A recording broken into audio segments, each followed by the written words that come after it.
అదే RTV app వార్తల్ని క్షణాల్లో చదివే అవకాశం ఉంటుంది. ఒక న్యూస్ పేపర్, ఒక టెలివిజన్ ఛానల్ మీ చేతుల్లో ఎప్పుడు ఉంటాయి. మనందరి కళ 18 ఏళ్ల కింద మొదలుపెట్టిన పాపనెల్లి ప్రాజెక్టు ఇవాళ పాల నిండా నీళ్లుంటే ఇవాళ ఇంత కరువు వచ్చినా 50 ఫీట్లు వేస్తే బోరు పడేది.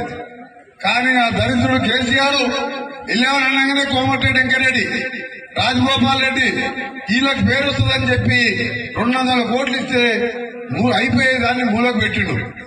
అందుకే మీ అందరికి చెప్తున్నా, మొదటిసారి వచ్చిన సందర్భంగా మళ్ళా వానకాలం వచ్చే లోపు అన్ని కాలువలు తీపించి చుట్టుపక్కల అన్ని గ్రామాల చెరువులు నింపించి ఈ చెరువులు కూడా ఎప్పుడు నిండుగా ఉంచి మన గ్రామానే కాదు చుట్టుపక్కల నార్కెట్పల్లి, నల్గొండ మండలం, కట్టంగూరు మండలం ఎప్పుడు కూడా పులిపల్పుల వరకు, కల్వలపల్లి చెరువు వరకు చెరువు నిండా నీళ్లుంచాలి.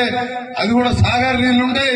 సాగర్ నీళ్లతోనే వ్యవసాయం చేసుకోవాలి, మన జీవితాలు బాగుపడాలనే ఆ ఉద్దేశంతోనే మొన్ననే ముఖ్యమంత్రి గారితోనే 250 కోట్ల రూపాయలు దానికి మంజూరు చేయించిన. దాంతో పాటు సొరంగ మార్గం శ్రీశైలంకి వెళ్లి నీళ్లు రావాలి, కరువు వస్తే సాగర్ నీళ్ళు ఇప్పుడు సాగర్ నీళ్ళు లేవు కాబట్టి మన ఇళ్లకు పాలకలకు నీళ్లు వస్తలేవు. ఇప్పుడు ఏం చేయాలి? అప్పుడు 2000 కోట్లతో మొదలు పెట్టా, అది కూడా అంతే కోమటిరెడ్డి పేరు వస్తుందని చెప్పి దాన్ని పనిచేసింది. దానికి 2200 కోట్లు ఇవాళ వారం రోజులలో టెండర్ పిలిపించి దాన్ని కూడా శాంక్షన్ చేపిస్తున్నా. దాన్ని 2.5 సంవత్సరాలలో పూర్తి చేస్తే మన ఎల్లాడ కాదు కదా, నల్గొండ మండలం, ఎల్లాడ మండలం, నార్గడ్పల్లి మండలం, కట్టంగూరు 24 గంటల కాలువలు పడతాయి. అది 2 పరిధిలో పూర్తి చేపిస్తారని మీ అందరికి కూడా మాటిస్తూ ఇవాళ మీరు అడగలే నన్ను. నాకు ఒకటే అనిపించింది, నల్గొండకి ఇప్పుడు నార్కెట్ వెళ్ళిపోయి ఎలాగ కావాలండి, నార్కెట్ వెళ్ళిపోయి రావాలి. నల్గొండకి వెళ్లి హైదరాబాద్ పోవాలంటే నార్కెట్ వెళ్ళి మీదుగా చిట్యాల మీద పోవాలి. అందుకనే నేను ఇవాళ రోడ్ల శాఖ మంత్రిగా నార్కెట్ వెళ్ళి మొదలు పెడితే ఎవరన్నా ఇల్లాలకు రావాలన్నా, నల్గొండ పోవాలన్నా మంచి ఫస్ట్ క్లాస్ డబల్ రోడ్డు ఇవాళ 70 కోట్ల రూపాయలతో ఇవాళ శంకుస్థాపన ఇవాళ రాజశేఖర్ పార్క్ లో చేసుకున్నాం. వారం 10 రోజుల పని మొదలు పెడతాం. దాంట్లో ఊరు మధ్యలో మొత్తం కూడా సిమెంట్ రోడ్లు, లైట్లు, డ్రైనేజు, ఇదే ఊరు కాదు నేరేడ, ఔరెండి, అప్పాజిపేట, బుద్ధారం అన్ని ఊర్లు కూడా డెవలప్ చేసుకుంటా ఒక బ్రహ్మాండమైన రోడ్డు 6 నెలల్లో హైవే మాదిరిగా ఈ సందులో రోడ్ వేయించుకోండి. ఆ రోజులలో కూడా సింగిల్ రోడ్ నేనే వేయించిన, మళ్ళా ఇవాళ డబల్ రోడ్ నేనే వేయిస్తున్నా. ఒకటే మాటిస్తున్నా, ఏ కష్టం వచ్చినా నష్టం వచ్చినా నేనున్నానని మీరు మర్చిపోవద్దు. మీరున్నా ఎవరో ఒక లీడర్ ఒకటి దొరకరు. ఇప్పుడు ఎందుకంటే గవర్నమెంట్ వచ్చింది, 10 ఏళ్ళు వాళ్ళు కూడా కొట్లాడిండు, న్యాయమడి కొట్లాడి నాలాగానే అప్లపాలు అయిపోయింది. వాళ్ళు కూడా వాళ్ళు ఏదో పని చేసుకొని పిల్లలు చదువుకోవాలి కదా. అందుకనే నేను ఒక ఆఫీసే పెడుతున్నా ఇక్కడ వెళ్ళాల కాడ.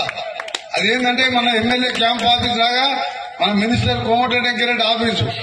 ఆడికి పోయి మీ పని చెప్పి మీరు రాసిస్తే దరఖాస్తు వాళ్ళు నాకు వాట్సాప్ చేస్తారు. అక్కడికి వెళ్లి నల్గొండకి వెళ్ళి కలెక్టర్ ఆఫీస్కి వెళ్ళావు, ఆర్డీఓ ఆఫీస్కి వెళ్ళావు, ఆఫీసర్లు వచ్చి మీ పని పరిష్కారం చేసిపోతారు. ఇది చిన్న చిన్నగా అన్ని గ్రామాలు చేస్తా కానీ అన్ని గ్రామాల కంటే జన్మనిచ్చిన ఈ భావన వెళ్ళాను ముందు చేయాలి కదా నా డ్యూటీగా.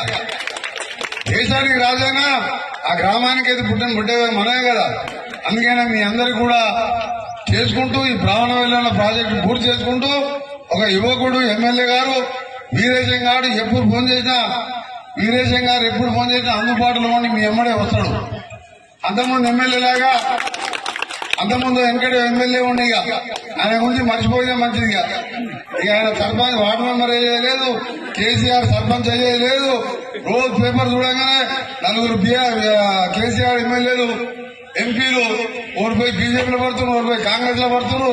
ఆఖరి కొడుకు, బిడ్డ, అల్లుడు, సడ్డకొడుకు కొడుకు మిగిలిండు. ఎందుకు మిగిలిండు? 10 ఏళ్లు 7 లక్షల కోట్లు దోసుకదింటివి. ఎల్లాల ప్రాజెక్టు కట్టవైతివి, ఒక ఇల్లు కట్టవైతివి. ఎల్లాల కాడ ఒక రేషన్ కార్డు ఇచ్చిందా?